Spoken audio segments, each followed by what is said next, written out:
You're probably wondering where the heck I've been, huh? Yeah, not really. Only some of you have known that I've been off social media for 30 days. 30 days. And I've come here to tell you about what I've learned being social media-less, deleted all the apps for 30 days. For 30 days, I was social media-less. And so I'm going to tell you what I learned. Number one, the first thing is I didn't miss it at all. I didn't miss it. Not in the slightest. I thought I would initially, but when I realized I didn't care enough anymore, and I guess my initial reasoning for not wanting to be on social media anymore was like, I was taking pictures, you know, Instagram, Snap, and I was realizing that like, I just always had to use a filter, you know, like I just could not take a picture without a filter. And then when I went on my regular camera, I just felt like not pretty enough per se. Like I was so conditioned with all the filters I was using every day, and I just felt not pretty enough on the regular camera. So that got to me. I just felt like, I don't know, that wasn't a healthy mentality to have when I'm taking pictures. Like, I know I look pretty. I think I'm pretty, you know. But I don't know, it's just acknowledging that I was having those thoughts while taking pictures. I was like, okay, that's not really a good thing for me. I don't really enjoy thinking like that. So that's what was like my initial push in me wanting to go on a little bit of a cleanse. So that's the first thing. I didn't miss it. Because also like just being off of it for a long time, I got focused on other things, and I wasn't really thinking about who's doing what's she doing, what he's doing, who's talking. You know, I wasn't thinking about any of those sort of things. That's the first thing. Number two, first of all, you don't miss anything at all. I know lots of people have FOMO, you know, fear of missing out. And I mean, I've never really had that per se. Cause I guess I can't understand you speaking. I just like to do what I like to do. Like, I guess I've never really been the kind of person who can like be too influenced by other people's actions. Or if like everyone's going someplace, I always like found myself wanting to do the opposite for some reason. But yeah, you don't miss anything at all. And like if something's important, someone's going to tell you. Like your friends will text you if something actually majorly if something major happens, someone will tell you. So like there's not really anything you miss. Maybe some like new memes or something, new little funny videos, but you don't really miss anything, you know? Number three, it's back to the filter thing I brought up before. I stopped comparing myself to others, but because I had nothing to compare it to because I wasn't looking on anything. But I don't know, I just felt less focused on my appearance throughout the whole 30 days. I know the first couple of days, still like when I was about to put on makeup or something, I'll be like, wait, what's the, I guess I would have a thought where it's like, what's the point of you wearing makeup if you're not going out? But then I was like, wait, whoa, like that's not, you know, another thought I catched. I was like, that's not a good thought to have. Like, I'll dress up for myself, not to take a cute picture, you know? But then after a couple of more days and weeks have passed, I could care less about what I look like. I'll put makeup on to look like cute. When I'm going somewhere, I want to look good. I want to like, for myself. I wouldn't really think, oh, so-and-so is going to be there, so-and-so is going to see me. No one to impress. I just want to look good because I want to look good, you feel me? So I stopped comparing myself to others. I feel more confident in my appearance no matter how I look. No makeup, with makeup. Yeah. The fourth thing, I felt more present. I know that's always a thing, like being present, you know, like be more present in the moment. Like if we hear it so much nowadays, but I actually genuinely felt more present. Like when there's I wake up in the morning and I'm like not checking something immediately. I'm just sitting there like, okay, you know, I'm just sitting there breathing and stuff, and I'm like, okay, I'm really up in here, you know, I'm alive, you know. Like some moments I just catch myself like, okay, like it's like a habit, it's habitual. We like describe it like when we're bored or like when we're alone, or like say if we're like somewhere we're like unfamiliar with, we'll feel like so weird not having something in our hands or an awkward situation, so we like grab our phones, like scroll through something just to feel less awkward.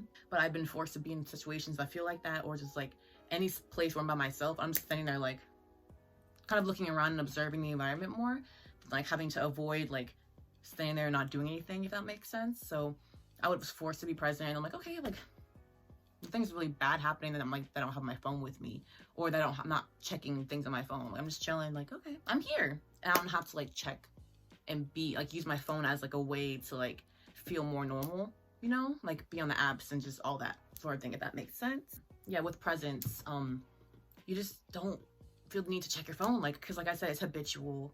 and like this, we have this like certain urge just to always grab it because it's like, you know, kind of like a reward system. It feels like when we get like a notification or like a text from someone we like or something, like we get this like feeling, I get addicted to it. We get addicted to it. So that's what makes it such a rewarding thing. We feel so good like checking notifications, and like we're always looking for that gratification.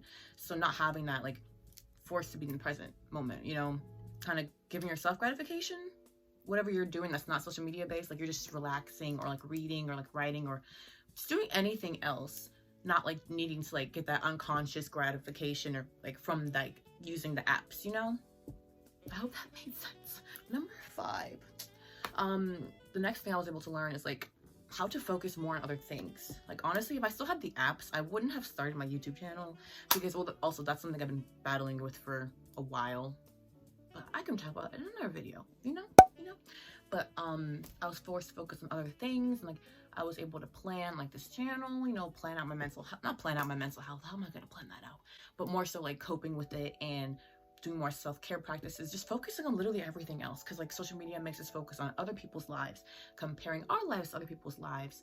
So having all that stuff gone, you're just forced to focus on yourself, you know, like literally just that's all you have in front of you, you know what I'm saying? So that's been really good. Number 5 things I've learned. I love how conveniently everything I've been posting so far is just like about 5 things, you know.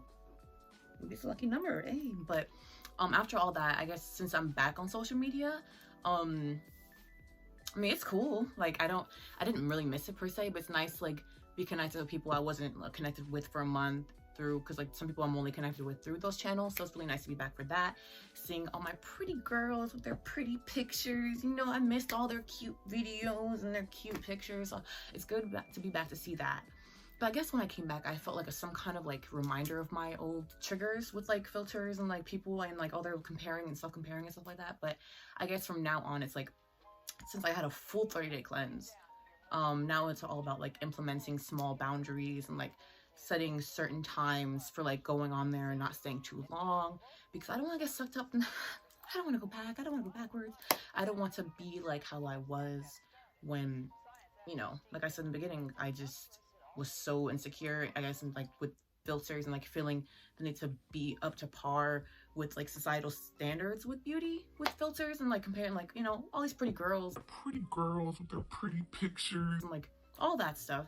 So I guess just setting boundaries for myself and just trying not to, you know, just get sucked all up in that, like, because all of it's an illusion, none of it's real. Like, yeah, the people are real, but we're all like, we take pictures, we get certain angles to make sure we, are you dumb? You know, look good. You know, look good. Like, to doing all these things to make us look perfect on social media. People are full of imperfections, but it's like not okay to flaunt it online, apparently, which I think should change, because we're imperfect people trying to seem perfect, and so we see other people being perfect and we want to be like that, but it's not possible to be perfect. So I guess it's all about boundaries nowadays, setting times, certain times, cut off time for when we be using it.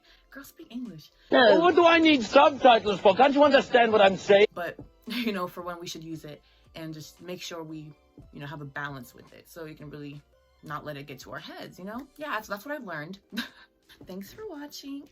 If you're watching this video, honestly, you're loyal, because I've only had one video out so far, and this is my second one, so I'm very proud of that. So thanks for watching. Appreciate you. All right, see you in the next one.